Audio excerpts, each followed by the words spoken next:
अस्सलाम वालेकुम दोस्तों, तो आप लोगों का मेरे YouTube चैनल पे स्वागत है। तो आज की स्टोरी होने वाली है फकीर की बद्दुआ से आया अल्लाह का अजाब।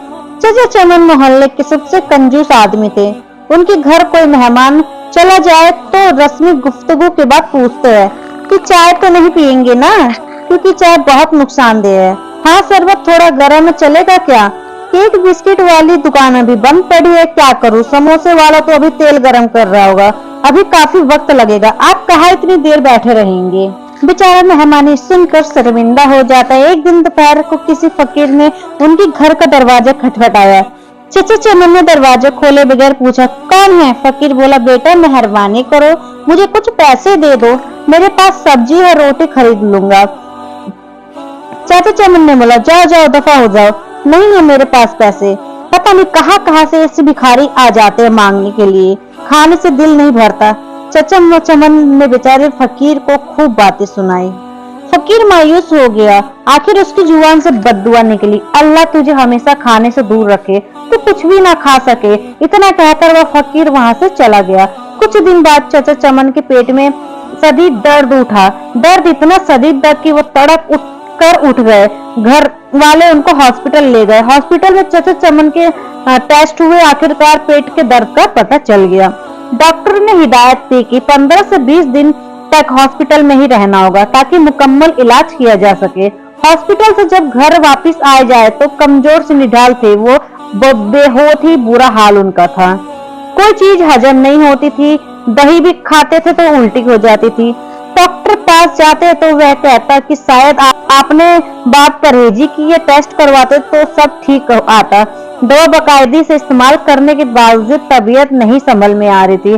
चेहरे का रंग पीला पड़ गया था, थोड़ा सा खाने से भी उल्टी हो जाती थी चाचा चमन को। चाचा चमन की रातों की नींद उड़ चुकी थी, उनको मौत का खौफ होने लगा था। सोचते सोचते उन्हें नींद आ गई। उन्होंने ख्वाब में देखा कि पुलाव की देख के पास बैठे वो सबको चावल बांट रहे। सुबह उठकर चाचा चमन ने अपने घर वालों को उनका ख्वाब सुनाया तो उन्होंने मशवरा दिया कि गरीबों को खाना खिलाओ। चाचा चमन ने खैरो बावर्ची को बुलाया और उससे पूछा कि पुलाव की 10 किलो की देग पर कितना खर्चा आएगा। बावर्ची ने खर्चा बताया। चाचा चमन 10 किलो की देग पर होने वाले खर्च को सुनकर बहुत परेशान हुए, लेकिन फिर सोचा कि शायद खैरात करने से मैं ठीक हो जाऊं। उन्होंने इतवार की एक दोपहर को ये मुश्किल मरहला तय कर ही लिया। मोहल्ले के नौजवानों की मदद से मोहल्लेदारों और गरीब लोगों को खाना खिलाया। चाचा चमन अब काफी पुरसुकून रहने लगे, लेकिन जब उस फकीर का ख्याल आता तो फिर वह मनहूस दर्द शुरू हो जाता। कई दिन ऐसे ही बीत गए। एक शाम को किसी फकीर की आवाज आई, अल्लाह के नाम पे दे दो बाबा। चाचा चमन भाग कर गए तो देखा कि वह वही फकीर था जो खड़ा था जिसने उन्हें बद्दुआ दी थी। चाचा चमन उस फकीर का हाथ पकड़कर अपने घर के अंदर ले आए। फौरन ही उन्होंने अपने बड़े लड़के को होटल से कई किस्म के खाने लाने के लिए भेजा। कुछ ही देर में लड़का होटल से बहुत से खाने ले आया। चाचा चमन और फकीर ने पेट भरकर साथ में खाना खाया और फकीर में जाते वक्त बहुत खुश था। एक हफ्ता इलाज के बाद चाचा चमन मुकम्मल तौर पर सेहत याब हो चुके थे।